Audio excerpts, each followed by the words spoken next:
O Evangelho de Lucas, capítulo 14. E aconteceu que, entrando ele na casa de um dos principais fariseus para comer pão no dia do Shabat, eles o estavam observando. E eis que estava ali diante dele um certo homem hidrópico. E Jesus, respondendo, falou aos doutores da lei e aos fariseus, dizendo: É lícito curar no dia do Shabat? E eles calaram-se, e tomando-o, ele o curou e o deixou ir. E perguntou-lhes, dizendo: Qual será de vós que, tendo um jumento ou boi, que caindo em um poço não o retira imediatamente no dia do Shabat? E novamente eles não puderam lhe responder acerca dessas coisas. E ele propôs aos convidados uma parábola, reparando como eles escolhiam os principais lugares, dizendo-lhes: Quando tu fores convidado por algum homem para as bodas e não te assentes no primeiro lugar, para que não aconteça que esteja convidado um homem mais honrado do que tu, e vindo o que convidou a ti e a ele te diga: dá o lugar a este homem, e então com vergonha tenhas de tomar um lugar inferior. Mas quando fores convidado, vai e assenta-te no lugar inferior, para que quando vier o que te convidou, ele possa te dizer: Amigo, sobe para cá. Então terás honra diante dos que estiverem assentados contigo na mesa.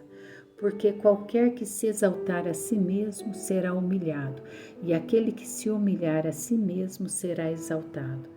E ele disse também ao que o havia convidado: Quando deres um jantar ou uma ceia, não chames os teus amigos, nem os teus irmãos, nem os teus parentes, nem os teus vizinhos ricos, para que não aconteça que eles também te tornem a convidar e te seja recompensado.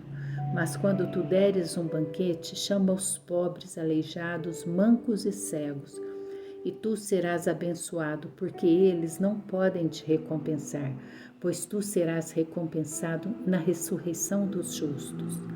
E ao ouvir estas coisas, um dos que estavam assentados com ele à mesa disse-lhe: Abençoado é o que comer pão no reino de Deus. Então ele lhe disse: Certo homem fez uma grande ceia e convidou a muitos.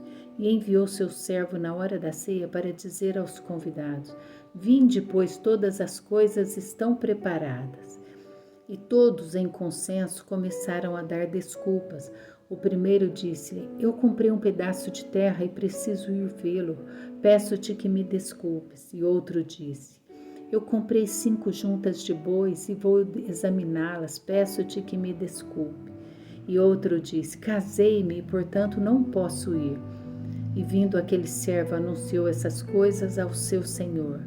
Então o dono da casa, irritado, disse ao seu servo: Sai depressa pelas ruas e becos da cidade e traze aqui os pobres e os aleijados e os coxos e os cegos. E disse o servo: Senhor, está feito como tu ordenaste, e ainda há lugar. E disse o Senhor ao servo: Sai pelas estradas e sendas e obriga-os a entrar, para que a minha casa possa estar cheia. Porque eu vos digo que nenhum daqueles homens que foram convidados provará a minha ceia. E iam com ele grandes multidões, e voltando-se, disse-lhes: Se algum homem vier a mim e não aborrecer a seu pai e mãe, e esposa, e filhos, e irmãos e irmãs, sim, e também a sua própria vida, ele não pode ser meu discípulo.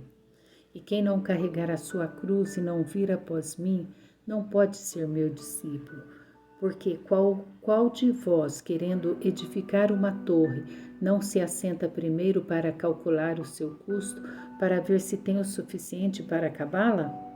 Para não acontecer que, depois de haver posto os alicerces e não sendo capaz de acabá-la, todos os que a virem comecem a escarnecer dele, dizendo: Este homem começou a edificar e não foi capaz de acabar.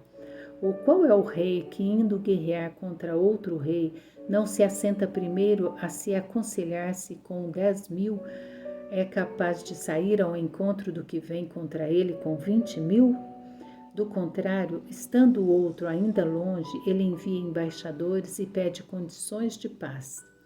Assim, pois, qualquer de vós que não renunciar a tudo quanto tem, não pode ser meu discípulo. Sal é bom, mas se ele perder o sabor, com que se há de temperar? Nem servirá para a terra, nem para adubo, mas homens lançam-no fora. Quem tem ouvidos para ouvir, que ouça.